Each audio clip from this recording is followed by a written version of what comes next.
this segment, we're happy to welcome Blas Alfaro. Mr. Alfaro is fifth-generation coffee farmer from Costa Rica, and currently he's partner and senior vice president of Fulcrum, which headquarters are in Seattle. Bienvenido, don Blas. Un fuerte aplauso para darle la bienvenida a él. Thank you. Should we give a few minutes to get everybody in, or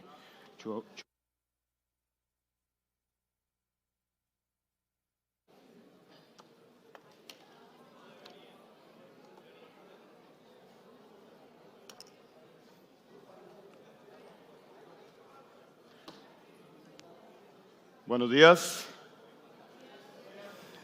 Good morning, everyone. It's really an honor to be here today, and I will be talking on what we do at Fulcrum.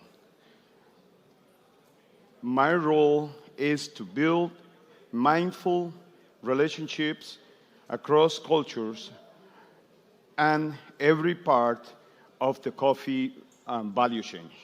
That's what I do at Fulcrum. What I'm going to be presenting you is what is my communications and every day goes all around the world.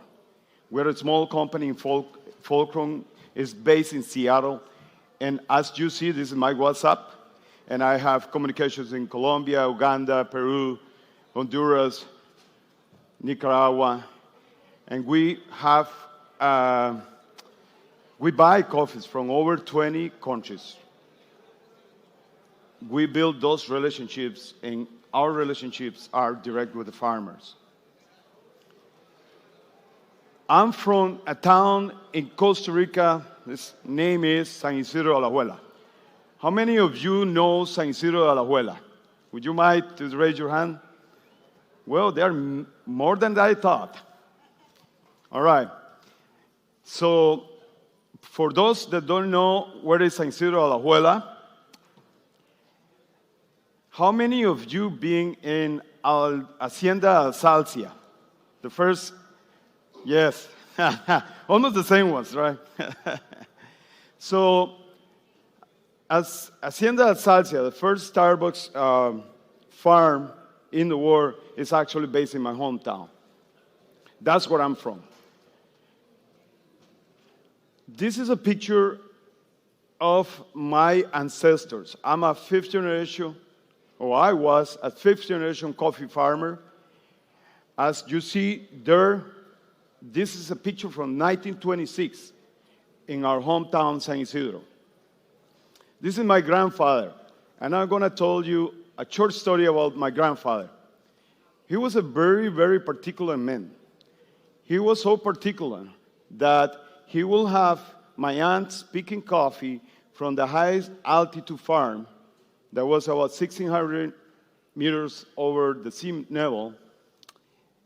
The name of the farm now is Montes Carmelos. And he will ask them to pick only Típica because it was the best tasting coffee for him. The part that was very interesting about it is that back in the time, people were not talking much about that. And he knew that that coffee was really good. He was so particular that, and you're going to laugh about this one, he will have a mark in his right socks. Because whenever they will do the laundry, he knew which is his right foot socks. And, he will mix up that. He put so much attention to everything that he would do that, he taught me about agroforestry. He taught me about the importance of the cherry grove and the importance of the trees in the coffee farm. And while my cousins were playing soccer, we all grow up playing soccer, I will be hanging around with him in the coffee farm, and he will be teaching me about coffee. Well, my cousins will say that, they didn't want to hang around with him too much because they thought that he was a little bit crazy. I never thought that. I thought he was extremely smart. One day he grabbed me and said, Blas, when you will be old, you're going to remember me for something.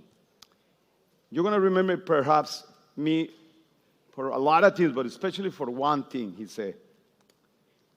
You're going to start seeing people selling water in bottles, he said. And that day I was like, oh my God, yeah. My grandpa is to start losing it, you know. Well, now we are not only looking for the typicals of the world, the geishas of the world, now we are, drinking water in bottles. But among a lot of the values that they taught us, hard work, being ethical, do the right thing, he taught me something that was extremely important for me, and it was really important for me right now. He said, you don't choose the place where you are born. You are not choose the family that you are born with. It's something that you don't choose.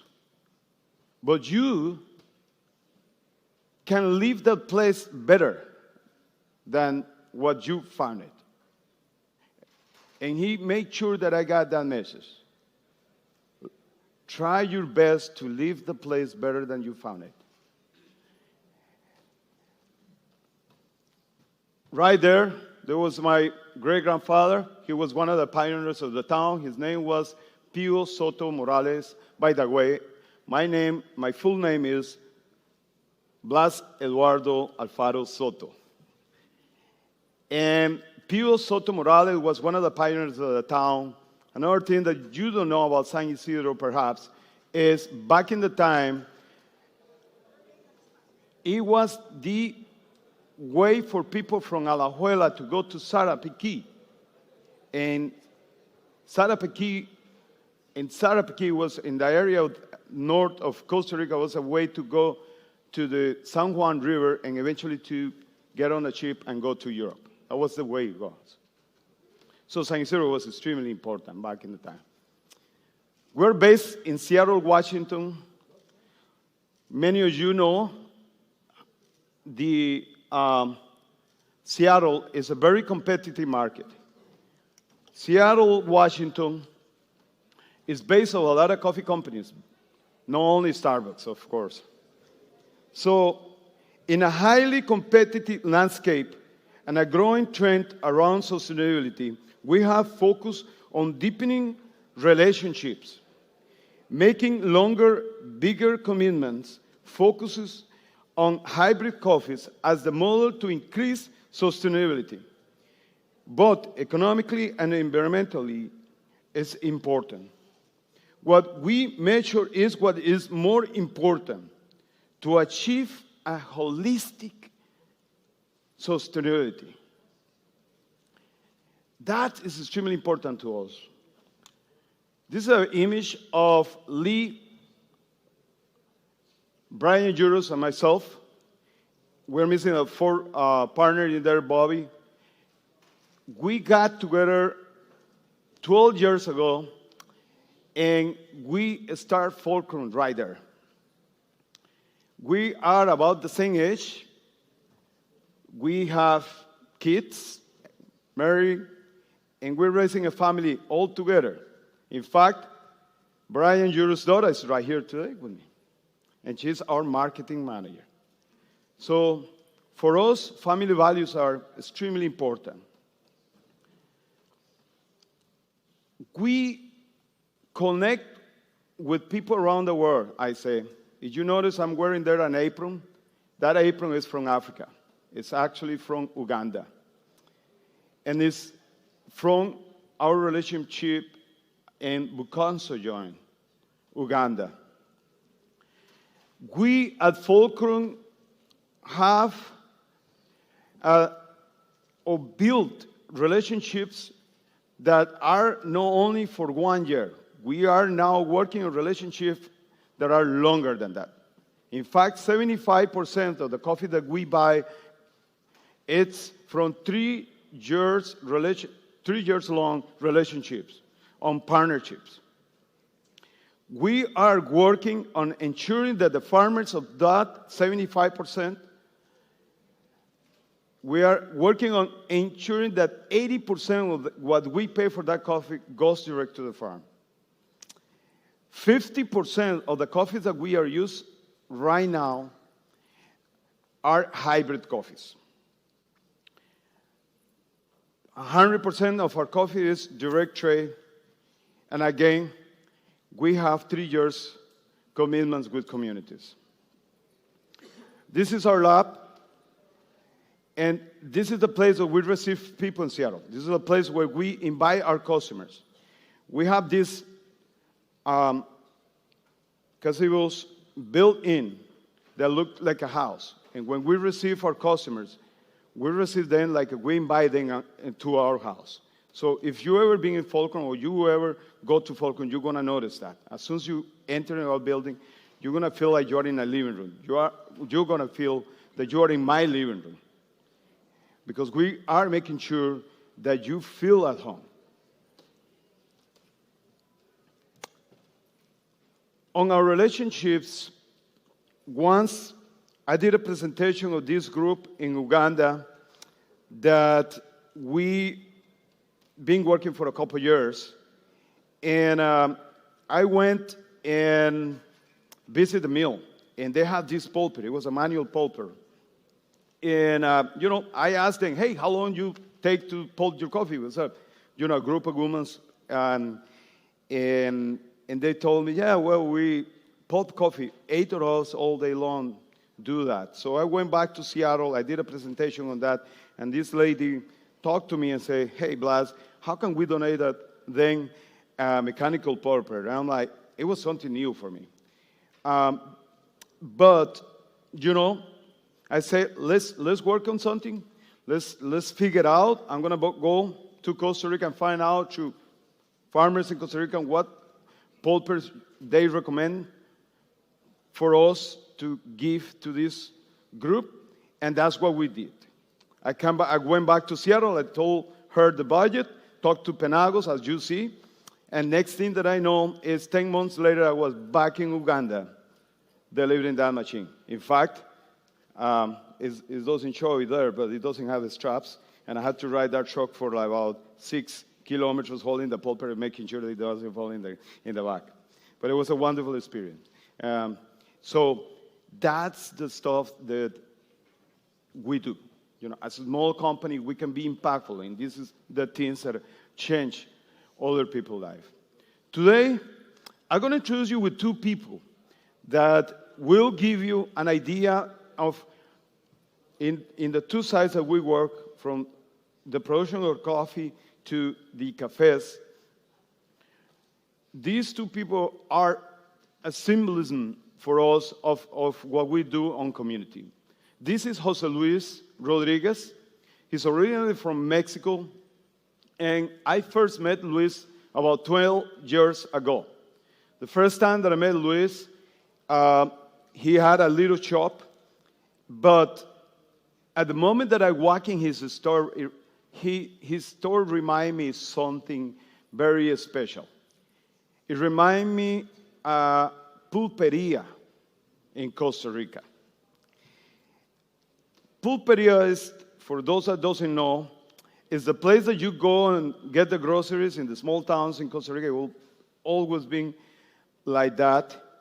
And for many, many years, it was the place where people will get together, and even more than the church. That was the place where people will exchange information, help each other, and come up with new ideas. But also, we'll talk about the problems of the community, and a lot of the times, also, the owner of the pulperia was, like the doctor, because he will be like the one that bring the medicines and even the clothes for the farmer. That was so interesting on Pulperia. So when I walk at Luis Cafe, I felt that. I felt that sense of community, that sense of people going there to feel better. It wasn't just about the coffee. Luis, I remember a short story on him having a very old machine, and he had connected the machine himself in a plastic line all the way to his house. And he was going through the garden. And it was winter in Seattle, and one day he called me, like, Blas, I have a problem. I need your help. And he knew I was pretty mechanical oriented. He's like, what's your problem? My machine doesn't have water. Knowing the situation that he was, I went to his shop, got hot water. I went to the garden and started putting hot water in the line. I knew his water was frozen in the line. And then I fixed it.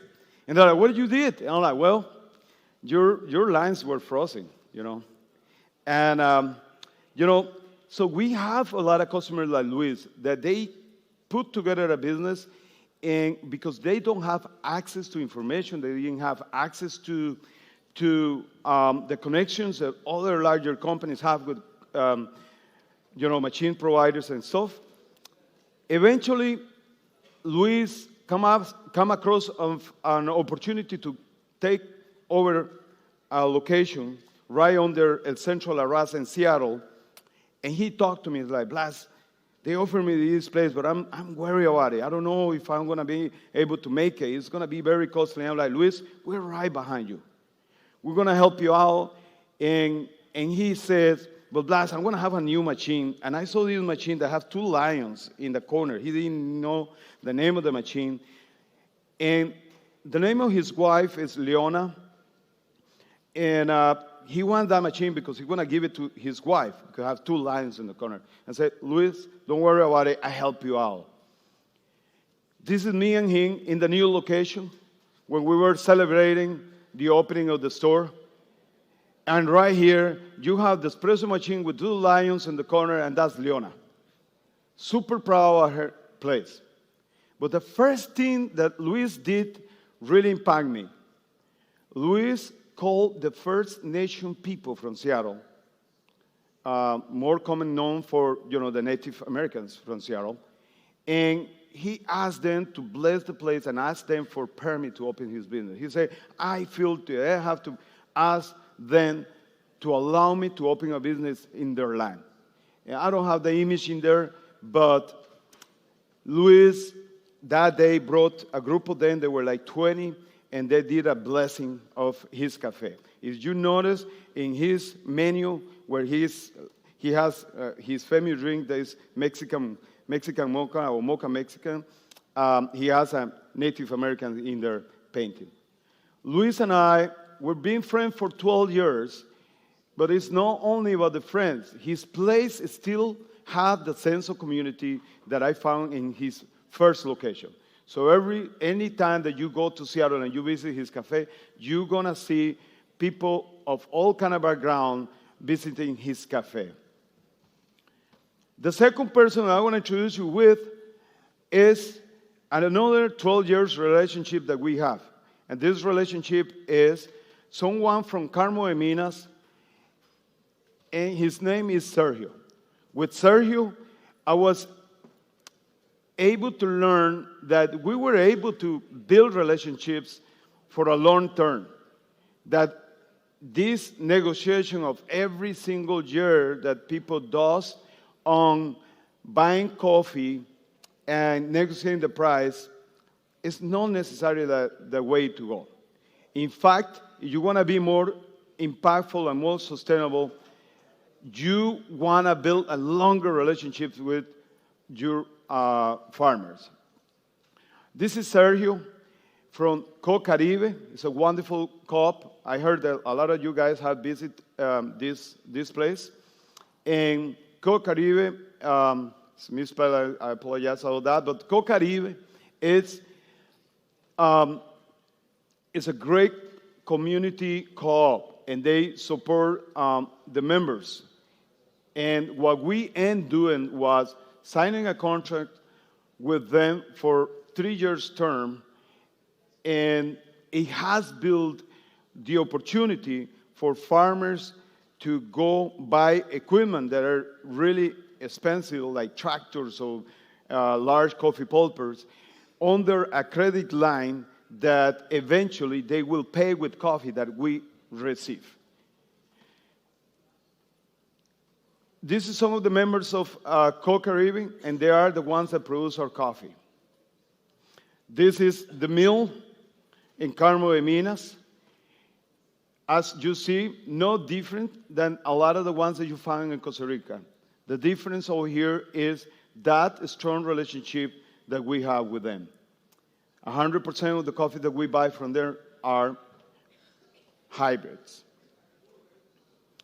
With the money that they get with the pay, obviously the contract is something that is fair. It's something that, they get the opportunity to support the community, get the opportunity to buy, like, for example, on the top, that's a pickup truck that they bought through that credit line. And, they have activities with the kids. And you see, in Christmas, they get presents. All of that is done under this program with CoCaribe. So Sergio help us to understand that we can extend that. And as right now, we are working with all the relationships, and our hope is that 100% of our coffees can be buy through this umbrella, through this system that we can commit for a longer term with our farmers. Fulcrum choose to pay more to allow Sergio and CoCaribe to prepay growers on a consistent basis over the course of multiple years with a higher profit margin. We can use our platform to educate consumers on business and business owners about hybrid coffees. Hybrid coffees and this approach to sustainability means not only higher yield, higher quality coffee, but more local jobs, more resources to invest back to organizations that serve this local community. This is the value of intentional partnership and holistic sustainability, and why we do what we do, to stay educated on the needs of every community, to be connectors across different communities, to find opportunities to close the gap. Coffee plays a vital role in our lives. It is, after all, the reason why we're here, right? This is the reason we're here. But as companies and as connectors of a global ecosystem, our potential impact is far greater.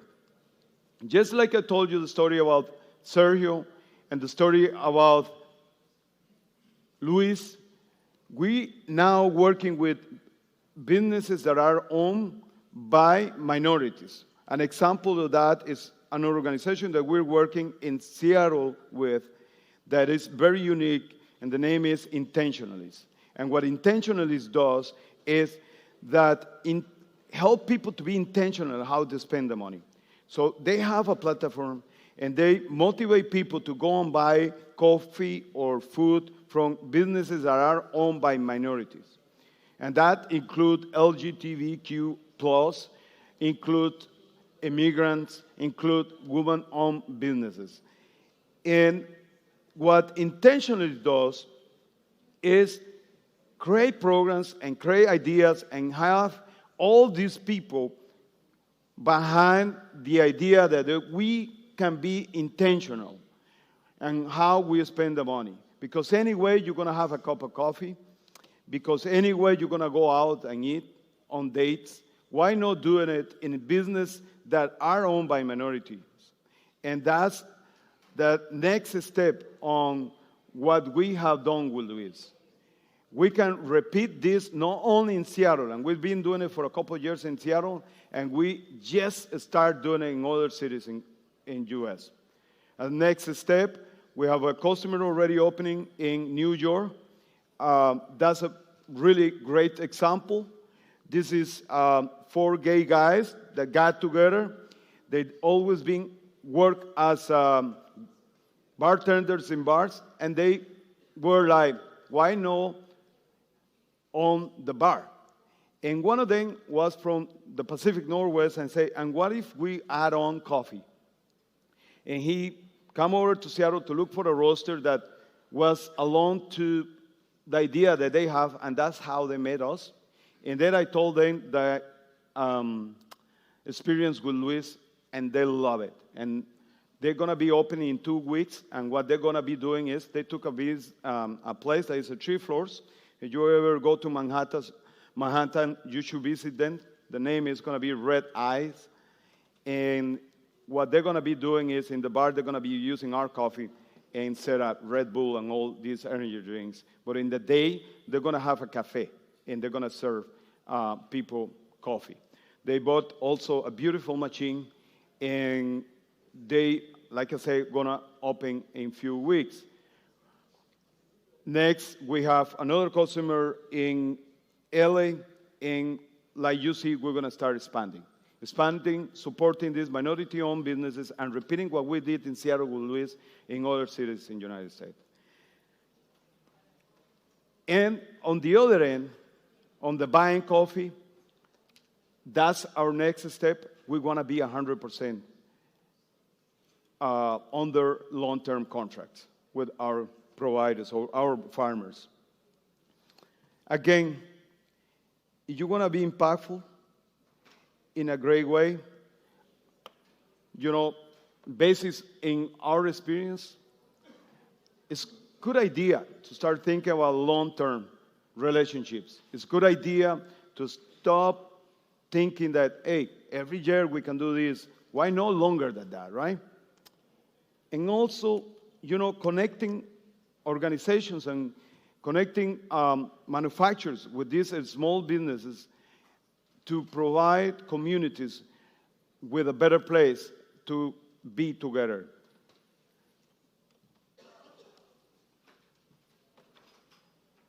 Hybrid coffees and Co-Caribe. What we learned on Co-Caribe was that with hybrid coffees, they have an increase of over 25%.